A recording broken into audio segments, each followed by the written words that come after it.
नमस्कार। पंचतंत्र की कहानियाँ सुनने के लिए आपका बहुत बहुत धन्यवाद। पंचतंत्र के तीसरे भाग काकोलोक्यम से अगली कहानी चोहिया का स्वयंवर की ये है।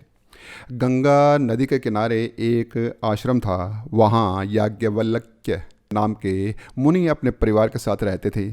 एक दिन मुनिवर अपने दोनों हाथों में नदी का जल लेकर आचमन कर रहे थे कि एक चूहिया आकाश से एक बाज के पंजे से छूटकर उनकी हथेली में आकर गिर गई। मुनिवर ने चूहिया को पीपल के एक पत्ते पर रखा और गंगा जल से स्नान करवाया। चूहिया में अभी प्राण शेष थे। गंगा जल मुंह में जाते ही वह उठकर फुदकने लगी। मुनिवर ने अपने प्रताप से उसे एक कन्या का रूप दे दिया और अपनी पुत्री की तरह आश्रम में उसका लालन पालन करने लगे। दंपति की अपनी कोई संतान नहीं थी, इसलिए मुनि पत्नी ने उसका लालन पालन बड़े प्रेम से किया।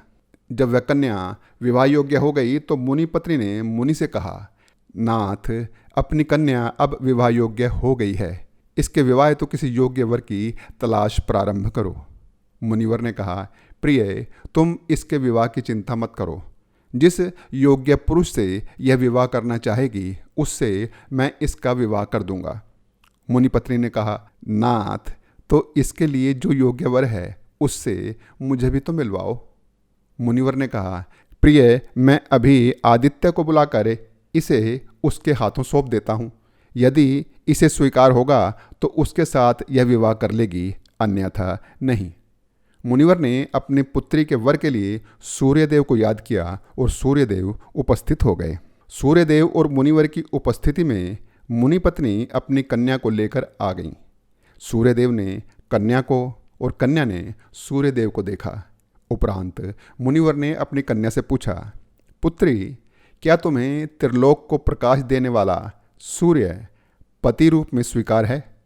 पुत्री ने उत्तर दिया, तात, यह तो आग जैसे गर्म है, मुझे यह स्वीकार नहीं है। इनसे अच्छे किसी और वर को बुलाइए। मुनि पत्नी और कन्या के जाने के बाद मुनिवर ने सूर्य से पूछा, सूर्यदेव, आप अपने से अच्छा कोई वर बतलाएं। सूर्य ने कुछ सोचकर कहा, मुनिवर, आपकी कन्या के अनुसार मैं आग की भांति गर्म हूँ, तो मुझसे भी शक्तिशाली और अत्यंत शीतल तो मेघ हैं, जो मुझे भी ढककर छिपा देते हैं। मुनि ने सूर्यदेव के जाने के बाद मेघ को बुला लिया। मुनिवर ने पुनः अपनी कन्या को बुलाकर पूछा, पुत्री, क्या तुझे ये शीतल मेघ स्वीकार है?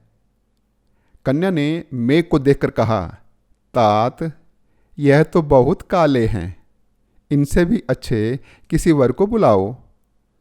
मुनि ने मेघ से भी पूछा, मेघराज, आप ही बताइए कि आपसे अच्छा कौन है? मेघ ने कहा, मुनिवर, मुझसे अच्छे तो पवन हैं, जो हमें उड़ाकर दिशा दिशाओं में ले जाते हैं। मेघराज के जाने के बाद मुनि ने वायु को बुलाया। मुनिवर ने पुनः अपनी कन्या को बुलाकर पूछा, पुत्री, क्या तुझे ये पवन स्वीकार है? कन्या ने कहा, तात, यह तो बड़े चंचल हैं, इससे भी किसी अच्छे वर को बुलाओ। मुनि ने वायु से भी पूछा कि उससे अच्छा कौन है? वायु ने कहा, मुझसे अच्छे तो पर्वत हैं, जो बड़ी से बड़ी आंधी में भी स्थिर रहते हैं। मुनि ने पर्वत को बुलाया और कन्या से पूछा, पुत्री, क्या तुझे ये पर्वत स्वीकार है? तो कन्या ने कहा, तात, यह तो बड़े कठोर और गंभीर प्रतीत होते हैं, इनसे भी अधिक अच्छा कोई वर बुलाओ। मुनि ने पर्वत से कहा कि वह अपने से अच्छा कोई वर सुझाएं। तब पर्वत ने मुस्कुराकर कहा, मुनिवर, मुझसे अच्छा तो चूहा है, जो मुझे कुतर कुतर कर मेरे भीतर अपना बिल बना लेता है, मुझे खोखला कर देता है। मुनि ने तब चूहे को बुलाया और कन्या से कहा, पुत्री, यह मुष्कराज तुझे स्वीकार है तो इससे विवाह कर ले। मुनि कन्या ने मुष्कराज को बड़े ध्यान से देखा।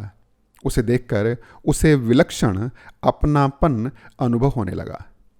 प्रथम दृष्टि में ही वह उस पर मोहित हो गई और बोली, तात, मुझे ये स्वीकार हैं, आप मुझे मूषिका बनाकर इनके हाथ सौंप दीजिए।